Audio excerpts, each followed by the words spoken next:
জিন্দাবাদ জিন্দাবাদ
আজকে যারা আছে সংখ্যাগরিষ্ঠ, যারা ক্ষমতাবান, তারা বৈষম্য করছে, সেই জুলুম, সেই অত্যাচার, সেই অবিচার, আজও ধর্ষণ, আজও বিনা বিচারে হত্যা, আজও চাঁদাবাজি, আজও দখলদারি, আজও সেই মানুষের অধিকার দিয়ে পাচ্ছি না।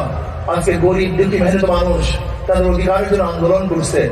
এর জন্য আমরা আন্দোলন করি নাই। বৈষম্য দূর করার জন্য আন্দোলন করেছিলাম, বৈষম্য সৃষ্টি করার জন্য আন্দোলন করি নাই। জুলুমকে দূর করার জন্য আন্দোলন করেছিলাম, জুলুমকে স্থায়িত্ব করার জন্য আন্দোলন করি নাই।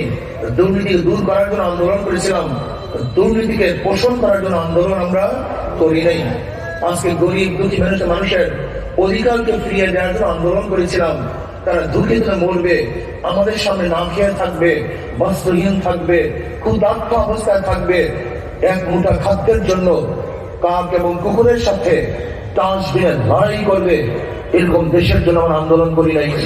আমরা আন্দোলন করি নাই আজকে আমার মা আপনারা ধর্ষিত হবে। আমরা আন্দোলন করি নাই আজকে হাজারো এতিম মিসকিন বিধবারা না খেয়ে ভুখে ঢুকে মরবে। এই জন্য আমরা আন্দোলন করি নাই। আমরা আন্দোলন করি নাই আজকে খোলা আকাশের নিচে আশরাফুল মাখলুকাত মানব সন্তান শুয়ে থাকবে, এই দেশ দেখার জন্য আন্দোলন করি নাই। আমরা আন্দোলন করি নাই আজকে হাজারো গরিব সন্তানরা মেধাবী, তারা অর্থের অভাবে উচ্চ শিক্ষায় শিক্ষিত হতে পারবে না, এরকম দেশ দেখার জন্য আন্দোলন করি নাই। এর জন্য আন্দোলন করি নাই আজকেও চাকরির জন্য টেলিফোনের প্রয়োজন হবে, মেধার কোনো প্রয়োজন হবে না, এর জন্য আমরা আন্দোলন করি নাই। আন্দোলনের জন্য করি নাই যে অফিসে গিয়ে আজকেও জনগণদের অধিকার বাস্তবায়ন হবে না, জনগণ সম্মানিত হতে পারবে না, চাঁদা দিতে হবে, ঘুষ দিতে হবে, তারপরে তার ভাই পাস হবে। এই জন্য আমরা আন্দোলন করিনি। আমরা এই জন্য আন্দোলন করি নাই বিচারকরা কাউর দিকে তাকিয়ে বিচারের রায় লিখবে, এই জন্য আন্দোলন করিনি। আমরা আন্দোলন কেন করেছিলাম? যেন বৈষম্য থাকবে না, মানুষ অধিকার ফিরে পাবে, জুলুম থাকবে না, অত্যাচার থাকবে না, অবিচার থাকবে না, যেন অধিকার প্রতিষ্ঠা মুসলমানদের, যেন অধিকার প্রতিষ্ঠা হিন্দুদের, খ্রিস্টানদের, বৌদ্ধদের, ঋষি, কামার, মজদুর, চাষা, শ্রমিক, নেতা, যত শ্রেণীর মানুষ বাংলাদেশে বসবাস করে সাম্য। আমরা বাংলাদেশের নাগরিক হিসাবে সবাই সমান, সবার অধিকার সমান। আজকে আশরাফুল মাখলুকাত যারা সৃষ্টির সেরা জীব, এরকম হাজারো মানুষ, আমাদের বাচ্চারা, আমাদের গরিব শ্রেণীর বাচ্চারা, আপনি দেখবেন নেশাগ্রস্ত অবস্থা আছে, রাস্তার মধ্যে নেশা করতেছে, তাদেরকে দেখার মতো কেউ নেই। দেখবেন হাজারো আশরাফুল মাখলুকাত তার মারা তার ছোট বাচ্চাকে বুকের মধ্যে নিয়ে তাদের খাদ্যের জন্য তার ভিক্ষা করছে রোদ্রের মধ্যে। ওই ছোট বাচ্চা, শিশু বাচ্চাটা যেন আমাদের বাচ্চাদেরকে আমরা কথা আদরে ভাত বসাবি, আদরে তাদেরকে সেরকম মায়া মমতা তাদেরকে আমরা পালি, অথচ ওই আশরাফুল মাখলুকাত ওই বাচ্চারা ধুলের মধ্যে, কাদার মধ্যে, বিশিলের মধ্যে, কুয়াশার মধ্যে না খেয়ে তারা থাকে না। এই বাংলাদেশ আমরা দেখতে চাই না। আমরা কেমন বাংলাদেশ দেখতে চাই? আশরাফুল মাখলুকাত প্রত্যেকটা মানুষের মর্যাদা দিতে হবে, চাই সে গরিব হোক, ঋষি হোক, কামাল হোক, মেয়র হোক, চাষি হোক, বেদে সম্প্রদায় লোক হোক না কেন, সে আশরাফুল মাখলুকাত। তাকে সম্মান করতে হবে, ইজ্জত দিতে হবে। আমি বিশ্বাস করি ওমর ইবনে খাত্তাব রাদিয়াল্লাহু বলেছেন, আমার খেলাফতের আমলে ফোরাতের কোলেও যদি একটা কুকুর না খেয়ে মারা যায়, আমি ওমরকে জবাব দিতে হবে। আমি মনে করি এই আদর্শবান নেতা যতদিন পর্যন্ত বাংলাদেশের নেতৃত্ব না দিবে, ততদিন পর্যন্ত আশরাফুল মাখলুকাতের ইজ্জত, আবরু, সম্মান রক্ষা হবে না, প্রতিষ্ঠিত হতে পারে না। আজকে আমরা কি চাই? আমরা চাই অর্থনৈতিক ভারসাম্য। আপনি কি জানেন আজকে বাংলাদেশের অর্থ মাত্র কয়েকটা পরিবারের কাছে? আপনি কি জানেন বিগত সরকারের আমলে কি পরিমাণ টাকা পাচার হয়েছে? 28 লক্ষ কোটি টাকা। এক বছরে বাংলাদেশে বাজেট হয় 7 লক্ষ কোটি, আর শুধু পাচার হয়ে গেছে 28 লক্ষ কোটি টাকা। আপনি কি জানেন বাংলাদেশের প্রত্যেকটা নাগরিকের মাথার উপরে 1.5 লক্ষ টাকা ঋণ? আপনি জানেন বাংলাদেশের অবস্থা নাকি? আমরা অনেকেই জানি না। আজকে বাংলাদেশের যারা ক্ষমতা আছে তারা শুধু নিজেদের দল, নিজেদের ব্যক্তিদের দিকে তাকিয়েছে, জনগণের দিকে তাকাবার তাদের সময় ছিল না। ওরা বড় বড় মেগা প্রকল্পের মাধ্যমে মেগা চুরি করেছে, মেগা ডাকাতি করেছে, দেশটাকে লুটপাটের এক স্বর্গরাজ্য হিসাবে তারা গ্রহণ করেছে। আমরা এই রাষ্ট্র আমরা দেখতে চাই না। আমরা কি রাষ্ট্র দেখতে চাই? আমরা রাষ্ট্র দেখতে চাই ইসলাম হুকুমত দেখতে চাই, যেখানে প্রত্যেকটা মানুষ, প্রত্যেকটা গরিব তাদের দরিদ্র সীমার উপরে চলে যাবে, আস্তে আস্তে ধনী হয়ে যাবে। আমার মা বোনেরা বড় বড় শিক্ষিত হবে, আমার মা বোনের ইজ্জত আগুনে বসবাস করতে পারবে। আমরা কি দেখতে চাই? আমরা দেখবো যে বাংলাদেশে মেধার ভিত্তিতে চাকরি হবে, মেধার ভিত্তিতে সব কাজ হবে, কোনো জায়গায় বৈষম্য থাকবে না। আমরা কি দেখতে চাই? আমরা দেখতে চাই বাংলাদেশ এমন এক রাস্তা হবে যেখানে মা বোনের রাস্তা নামবে, কিন্তু ধর্ষিতা হবে না, জিনিসটা হবে না। আমরা এমন বাংলাদেশ দেখতে চাই জনগণ দরজা খুলে ঘুমাবে, কিন্তু সেই ঘরের মধ্যে চুরি হবে না, ডাকাতি হবে না। আমরা এমন বাংলাদেশ দেখতে চাই যে বাংলাদেশের মধ্যে মানুষ নির্বিঘ্নে টাকা নিয়ে হাঁটবে, তার পকেটের দিকে কেউ তাকাবে না। আমরা কেমন বাংলাদেশ দেখতে চাই? একজনে বিল্ডিং করবে, চাঁদা দেওয়ার কোনো প্রয়োজন হবে না। আমরা কেমন বাংলাদেশ দেখতে চাই? ব্যবসায়ীরা ব্যবসা করবে, যেখানে চাঁদার কোনো প্রয়োজন হবে না, নির্বিঘ্নে ব্যবসা করতে পারবে। আমরা কি বাংলাদেশ দেখতে চাই? আজকে দেখেন গোটা দুনিয়ার মধ্যে ফার্স্ট কান্ট্রিগুলি, যদিও সুদ হারাম, আমি সেই দিকে যাবো না, আমরা ইসলামিক অর্থনীতি হিসাবে ব্যবসায়ীদেরকে টাকা দেবো, ইসলাম হুকুমত হয়, কিন্তু তারপরও তারা সুদ ভিত্তিক যারা ব্যবসা করতেছে। আজকে বাংলাদেশে সুদের পার্সেন্টেজ কত? 15%। অথচ বিদেশে সুদের পার্সেন্টেজ কত? 3% বা 4%। কিভাবে তাদের সাথে সমন্বয় করে ব্যবসা করবে? কোনদিন সম্ভব না। আমরা অর্থনীতি চাঙ্গা করতে চাই, আমরা অর্থনীতি পাবলিকের জন্য করতে চাই, জনগণের জন্য করতে চাই। আমরা কৃষকের জন্য সার, ঔষধ, কীটনাশক এবং কৃষি সামগ্রী আছে, তার উপরে গোটা শুল্ক উঠাই দিতে চাই। আমরা চাই কৃষকদেরকে বিনা লাভে লোন দিতে। প্রত্যেকটা কৃষককে আমরা অর্থায়ন করবো, যেখানে তাদের কোনো টাকা দেওয়ার প্রয়োজন হবে না, যেখানে বন্ধু কোনো টাকার প্রয়োজন হবে না। তারা কৃষি করার পরে তারা তাদের মূল টাকা ফেরত দিবে। এরকম অর্থনীতি আমরা চাঙ্গা করতে চাই। আমরা কি চাঙ্গা করতে চাই? আমরা বিদেশে মানুষ পাঠাবো সরকারের মাধ্যমে, যেখানে ওই পাবলিকের কোনো টাকা দেওয়ার প্রয়োজন নেই। আমরা গভর্নমেন্টের ফান্ড থেকে, দেশীয় ফান্ড থেকে আমরা অর্থায়ন করবো। তারা বিদেশে গিয়ে তারা কামাই করে তারপর ফান্ড আমার জমা দিতে। আমরা এরকম বাংলাদেশ দেখতে চাই। আমরা কেমন বাংলাদেশ দেখতে চাই?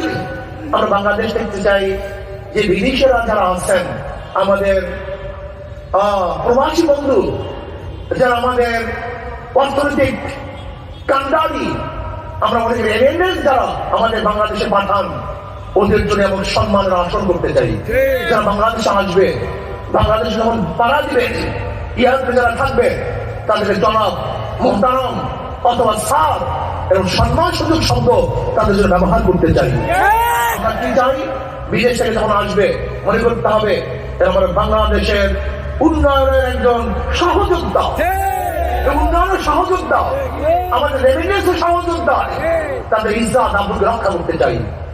হাজারো আমাদের প্রবাসী বন্ধুদের বাড়িঘর আজকে দখল হয়ে যাচ্ছে, অনেকে দখল করে ফেলছে বিদেশে থাকার কারণে, তাদের নামে রেকর্ড হচ্ছে না। বাংলাদেশ সরকার যদি ইসলামী হুকুমত হয় তাহলে কি হবে? কার কার বাড়ি দখল করা হয়েছে সরকারের নিজের উদ্যোগে সেই প্রবাসীর বাড়ি তার হাতে তুলে দেওয়ার ব্যবস্থা করবে ইনশাআল্লাহ। আমরা এমন বাংলাদেশ দেখতে চাই যে বাংলাদেশের মধ্যে সাম্যতা চলে আসবে, কেউ 10 তলা কেউ 20 তলায় না, অর্থনৈতিক ভারসাম্য হবে, সুষম বন্টন হবে, যে বাংলাদেশের মধ্যে প্রত্যেকটা মানুষ দরিদ্র সীমার উপরে চলে যাবে। শান্তি, মুক্তি, তাদের জমানের স্বাধীনতা, তাদের কলমের স্বাধীনতা, অর্থনৈতিক স্বাধীনতা, ইজ্জত আবরুর স্বাধীনতা আমরা প্রতিষ্ঠা করবো ইনশাআল্লাহ। ইসলাম হুকুমত যদি হয়ে যায়, গরিবরা আর গরিব থাকবে না, সমস্ত গরিবগুলি দরিদ্র সীমার উপরে চলে যাবে। ব্যাপক গরিব, আপনি জানেন ইসলাম কি? ইসলামের গোটা অর্থনীতি গরিবদের জন্য, জাকাত গরিবদের জন্য, ফিতরা গরিবদের জন্য, ওষুধ গরিবদের জন্য, মানুষ গরিবদের জন্য, দান গরিবদের জন্য, ইসলামের গোটা অর্থনীতি গরিবদের জন্য। অথচ আশ্চর্য হয়ে যায় এই গরিব ইসলামকে পছন্দ করে না। আমি আশ্চর্য হয়ে যাই। আপনি জানেন যদি ইসলাম হুকুমত চলে আসে তাহলে বাংলাদেশে আগামী 5-10 বছরের মধ্যে প্রত্যেকটা গরিব দরিদ্র সীমার উপরে চলে যাবে ইনশাআল্লাহ। আমরা কেমন বাংলাদেশ দেখতে চাই? প্রশাসনগুলি জনগণের সাধক হবে, প্রশাসন জালেম হবে না, তাদের মনের মধ্যে ভাব থাকবে না অফিসার আমি স্যার, বরং তার মধ্যে এরকম ভাব সৃষ্টি হবে আমি খাদেম। এই জনগণ আমাকে পয়সা দেয়, জনগণের টাকা আমার বেতন হয়, তাদেরকে ইজ্জত করতে হবে, সম্মান করতে হবে। এরকম প্রশাসন আমরা দেখতে চাই। আমরা প্রশাসন, জালেম প্রশাসন দেখতে চাই না, যারা জনগণের সাথে খারাপ ব্যবহার করবে, অত্যাচার করবে, জুলুম করবে, অবিচার করবে। এই প্রশাসন আমরা দেখতে চাই না। যখন প্রশাসনের মাথার মধ্যে আসবে এই জনগণের ভ্যাট ট্যাক্সের পয়সা দিয়ে আমার চাকরির বেতনের পয়সা হয়, আমার রিজিকের ব্যবস্থা হয়, আমার সংসারের ব্যবস্থা হয়, কাজে এটাকে সম্মান ইজ্জত করতে হবে। এরকম বাংলাদেশ আমরা দেখতে চাই। আমরা কেমন বাংলাদেশ দেখতে চাই? যদি কেউ দুঃখী হয় তার দুঃখে আমরা সবাই দুঃখী হব, কেউ সুখী হয় তার সুখে আমরা সবাই সুখী হব, হাসবো সবাই মিলেমিশে হাসবো, কাঁদবো সবাই মিলেমিশে কাঁদবো, খাবো তো সবাই মিলেমিশে খাবো, উপবাস থাকবো সবাই মিলে বিষুপবাস থাকবো, সংগ্রাম আন্দোলন করবো সবাই মিলেমিশে আন্দোলন করবো। এই দেশটাকে রক্ষা করার জন্য আমরা প্রত্যেকে পাঠ হয়ে যাবো, সর্বোচ্চ চেষ্টা করবো। যদি আমাদের ভূখণ্ডের দিকে কেউ চোখ তাকায় ওই চক্ষু তার শরীরে থাকবে না ইনশাআল্লাহ। যদি বাংলাদেশের উপর কেউ আঙ্গুল নাড়ায় ওই আঙ্গুল হাত থেকে বের করে দেবে ইনশাআল্লাহ। এই বাংলাদেশের ভূখণ্ডকে রক্ষা করার জন্য, ইজ্জত আবরুকে রক্ষা করার জন্য আমরা প্রত্যেক সহযোগী হয়ে যাব। আজকে বিশেষ নতুন ভাবে বিভিন্ন আন্দোলনের চক্রান্ত করতেছে। যদি আমরা ঐক্যবদ্ধ হই কোন অবস্থাতেই পারবে না, এটা সম্ভব না। আমরা দ্বিতীয় কোন ফেসিস্টকে ক্ষমতা দেখতে চাই না। এর জন্য পিআর সিস্টেম নির্বাচন চাই, পিআর সিস্টেম নির্বাচন, সংখ্যানুপাতিক হারে নির্বাচন, যেখানে সমস্ত মতের, সমস্ত পথের, সমস্ত দলের মানুষ সংসদের সদস্য থাকবে, মার্কায় ভোট হবে, কোন ব্যক্তিকে ভোট দিবে না। ধরে নেন হাত পাকা মার্কা যদি 30% ভোট পায় তাহলে তাদের 90 জন প্রতিনিধি সংসদে থাকবে। এমনকি কোন দল যদি মাত্র 1% ভোট পায়, কত পার্সেন্ট? মাত্র 1% ভোট পায়, তার প্রতিনিধি সংসদে থাকবে। তাহলে কি হলো? জাতীয় সরকার হবে, জাতীয় সংসদ। আমাদের নিজামী ইসলামী পার্টি, আমাদের খেলাফত মজলিস, খেলাফত আন্দোলন, জমিয়ত উলামা ইসলাম, মুসলিম লীগ, নিজাম, যত পার্টি আছে, এবি পার্টি বলেন, বাম পার্টি বলেন, যদি হিন্দুরা তারাও তাদের পক্ষ থেকে মার্কা দেয় তাহলে হিন্দুদের বিশাল এক প্রতিনিধি সংসদ থাকবে। সমস্যা কি? আন্দোলন সংগ্রামের রাস্তা করার প্রয়োজন হবে না, আমরা সংসদে বসি প্রত্যেকের কথা ব্যক্ত করতে পারবো। যদি পিআরসি নির্বাচন হয়, ফায়দাটা কি হবে? কারো টাকা সরাসরি হবে না, পেশি শক্তি ব্যবহার করা হবে না, আর ফেসিস সংসদ জন্ম দিবে না। নির্বাচন হয়, সবার অংশগ্রহণ নির্বাচন হবে, জাতীয় সরকার হবে। আমি মনে করি প্রত্যেকটা ভোট কাজে লাগবে। আমি অন্তর্বর্তী সরকারকে বলবো, যেখানে বিএনপি ঘোষণা দিয়েছে জাতীয় সরকার, আর জাতীয় সরকার করার জন্য প্রয়োজন কি? পিআর সিস্টেম নির্বাচন। পিআর সিস্টেম নির্বাচন ব্যতীত জাতীয় সরকার হওয়া সম্ভব না। একটু পিআর সিস্টেম নির্বাচন চাই। হ্যাঁ, অবশ্যই প্রয়োজনীয় সংশোধনগুলি করতে হবে, সংস্কারগুলি করতে হবে। প্রয়োজনীয় সংস্কারের বাহিরে যদি নির্বাচন দেন, সেই নির্বাচন গ্রহণযোগ্য নির্বাচন হবে না, প্রস্তাবিত নির্বাচন হবে। মানুষের ভোট অধিকার প্রয়োগ করতে পারবে না। এর জন্য তাড়াহুড়া করবেন না কেউ নির্বাচনের জন্য, হুট করে নির্বাচন চাবেন না, বরং হ্যাঁ, যথাসময় প্রয়োজনীয় সংশোধনের পরই, সংস্কারের পরই নির্বাচন দেওয়া উচিত। তাহলে এদেশের নির্বাচন হবে গ্রহণযোগ্য নির্বাচন। প্রত্যেকটা জনগণ, ভোটার তাদের ভোট অধিকার প্রয়োগ করতে পারবে। আরেকটা কথা বলতে চাই, যারা চাঁদাবাজ, দুর্নীতিবাজ, তাদের কার ভোট দিবেন না। যদি আমার ইসলামী আন্দোলনের মধ্যে দুর্নীতিবাজ হয়, চাঁদাবাজ থাকে, আমাদের ভোট দিবেন না। আজকে আমি আসার সময় আমাদের কর্মীদের ব্যবহার আমার কাছে ভালো লাগে নাই। আজকে দেখলাম তারা আসার সময় রাস্তাকে ব্লক করে ফেলছে। কেন ব্লক করবেন আপনি রাস্তা? হাজারো জনগণের কাজ আছে, প্রয়োজন আছে। আপনি এক সাইড থেকে আসেন, অন্য সাইড থেকে মানুষের যাওয়ার পথ করে দেন। আপনি কেন রাস্তা বন্ধ করলেন? এই জনগণের রাস্তা, আপনার বন্ধ করে কোনো অধিকার নেই, কোনো অধিকার নেই আপনার রাস্তা বন্ধ করার। জনগণের জন্য রাস্তা ক্লিয়ার করে দেন, আপনার যতটুকু প্রয়োজন ততটুকু রাস্তা নিয়ে নেন। আজকে এক কর্মীকে দেখলাম এক টেম্পোওয়ালার সাথে খারাপ ব্যবহার করেছেন। এই আপনার আদর্শ, এই আপনার চরিত্র? তা আপনার মধ্যে ফ্যাসিজমের পার্থক্যটা কি? পার্থক্য আমাকে বলুন। হ্যাঁ, এরকম কর্মী আমরা চাই না। আমরা নীতি ও আদর্শবান কর্মী চাই, চরিত্রবান কর্মী চাই, যারা মানুষের নির্যাতন সহ্য করতে পারে, এই কর্মী আমরা চাই। যদি মানুষের নির্যাতন, জুলুম সহ্য করতে না পারেন, ইসলামী আন্দোলন করার কোনো প্রয়োজন আপনার নাই। ইসলামী আন্দোলন বাংলাদেশের কর্মীদেরকে অবশ্যই সাহাবাদের অনুসরণ করতে হবে, সাহাবাদের নমুনায় চলতে হবে। নবীগণ সবচেয়ে বেশি অত্যাচারিত হয়েছেন, জুলুমের শিকার হয়েছেন, এবং সবচেয়ে বেশি ধৈর্য ধারণ করেছেন। যদি আপনাদের আদর্শই ভালো না হয়, চরিত্রই ভালো না হয়, যদি করে এক সাধারণ মানুষ খারাপ ব্যবহার করার কারণেই আপনি উত্তেজিত হয়ে যান, হ্যাঁ উত্তেজিত হতে পারেন, মানুষ বলতে রাগ আছে, কিন্তু স্থায়িত্ব না হওয়া চাই। উত্তেজিত স্থায়িত্ব না হওয়া চাই। যখনই আপনার মনে করবেন যে আমি ভুল করেছি, সাথে সাথে তার কাছে মাপ চাওয়া চাই, মাপ করা চাই, এরকম মেজাজে থাকতে হবে। দেখেন, ইসলাম তলোয়ারের মাধ্যমে শুধু বিজয় হয় নাই, ইসলাম উদাহরণের মাধ্যমে বিজয় হয়েছে, আদর্শের মাধ্যমে বিজয় হয়েছে। আপনি জানেন না, জনাব মুহাম্মদ রাসূলুল্লাহ সাল্লাল্লাহু আলাইহি ওয়াসাল্লামকে এক ব্যক্তি হত্যা করার জন্য তোকে ঘুরতেছিলেন। নবী আলাইহিস সালাতু ওয়াস সালাম ঘুমাইতেছিলেন, তলোয়ার ছিল গাছের উপরে। ওই বেঈমান হাতের মধ্যে তলোয়ার নিয়ে নবী আলাইহিস সালাতু ওয়াস সালাম গর্দানের মধ্যে ঢুকছে। এবার বলছে, মুহাম্মদ কি বাঁচাবে? নবী আলাইহিস সালাতু ওয়াস সালাম চোখ মেলে দেখলেন সোজা গর্দানের উপরে তলোয়ার। নবী আলাইহিস সালাতু ওয়াস সালাম বললেন আল্লাহ। এই কথা বলার সাথে থরথর করে তার হাত থেকে তলোয়ার পড়ে গেছে। এবার নবী আলাইহিস সালাতু ওয়াস সালাম তলোয়ার হাতে নিলেন, ওই কাফেরের গর্দানের উপর ধরলেন। এবার বলেন, বেঈমান তোকে কে বাঁচাবে? বলে, মোহাম্মদ তুমি ছাড়া কোনো উপায় নেই। বলে, ইসলাম গ্রহণ কর, ঈমান আন। তুমি ঈমান আনবো না, আমাকে হত্যা করো, আমি মুসলমান হবো না।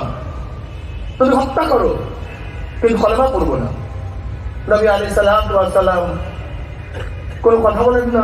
এবার বেঈমান বলতেছে, হ্যাঁ আমি ওয়াদা করতে পারি তোমার বিরুদ্ধে আর যুদ্ধ করবো না, তোমার বিরুদ্ধে যারা যুদ্ধ করবে তাদেরকে সহায়তা করবো না। নবী আলাইহিস সালাতু ওয়াস সালাম বলে, যা তোকে ছেড়ে দিলাম। যে ব্যক্তি নবী আলাইহিস সালাতু হত্যা করার জন্য ছুরি উঠাইছেন গলার মধ্যে, কিন্তু নবী আলাইহিস সালাতু তাকেও মাফ করে দিয়েছে। ইসলামী আন্দোলনের প্রত্যেক কর্মীদেরকে, নেতা কর্মী সমর্থকদেরকে জোশের সাথে হুশ, হুশের সাথে জোশ থাকা চাই। খারাপ ব্যবহার করা যাবে না, জুলুম করা যাবে না, অত্যাচার করা যাবে না। আপনার ব্যবহার করে মানুষরা আপনাকে ঘৃণা না করে সেই চিন্তা করতে হবে, আদর্শবান হতে হবে, নীতিবান হতে হবে। খবরদার ইসলামের নামে কোন বিপদটা মহিলাকে কোন জনসভায় আনা যাবে না।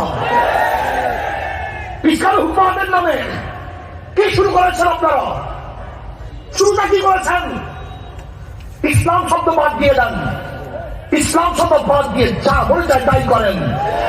ইসলাম শব্দ লাগিয়ে বিপদটা আপনাদের জনসভায় মহিলা থাকবে, এরকম ইসলাম আমরা দেখতে চাই না।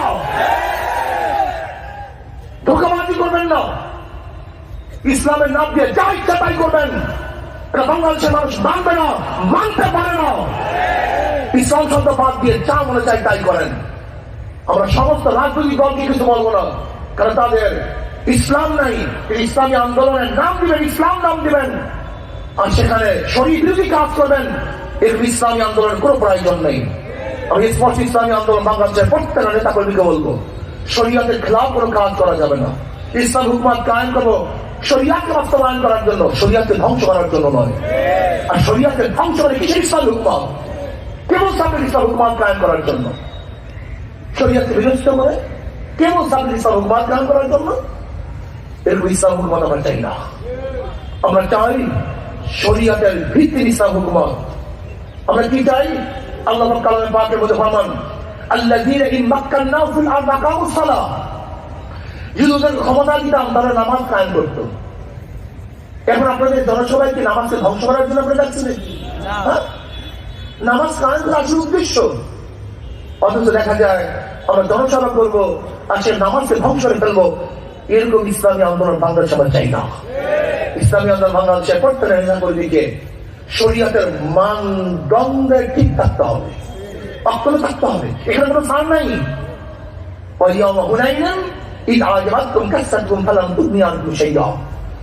ইসলামী আন্দোলন বাংলাদেশ প্রত্যেকটা নেতা কর্মীকে বলবো, আসুন আমরা সম্মিলিত ভাবে সবাই এক হয়ে আল্লাহর জমিন, আল্লাহর হুকুমতকে কায়েম করার চেষ্টা করি। হাত পাখাকে প্রতিষ্ঠা করি। হাত পাখা এমন এক প্রতীক, যারা নৌকায় নির্বাচন করে নৌকা চালাতে পারে না, যারা ধানে নির্বাচন করে ধান কাটতে পারে না, যারা নাঙ্গলে নির্বাচন করে তারা নাঙ্গল বইতে পারে না, যারা কাস্তে কুঠা নিয়ে নির্বাচন করে তারা নিজেরা লাঠি মারতে পারে না। কিন্তু হাত পাখা এমন এক প্রতীক, যে নির্বাচন করে সেও চালাতে পারে, যারা সমর্থন করে তারাও চালাতে পারে, যারা ভোট দেয় তারাও চালাতে পারে, পুরুষরাও চালাতে পারে, মহিলারাও চালাতে পারে, ধনীরাও চালাতে পারে, গরিবরাও চালাতে পারে, ঋষিরাও চালাতে পারে, কুমাররাও চালাতে পারে। হাত পাখা শান্তির প্রতীক, কারেন্ট ফেল করতে পারে, কিন্তু হাত পাখা ফেল করে না। বিশ্বাস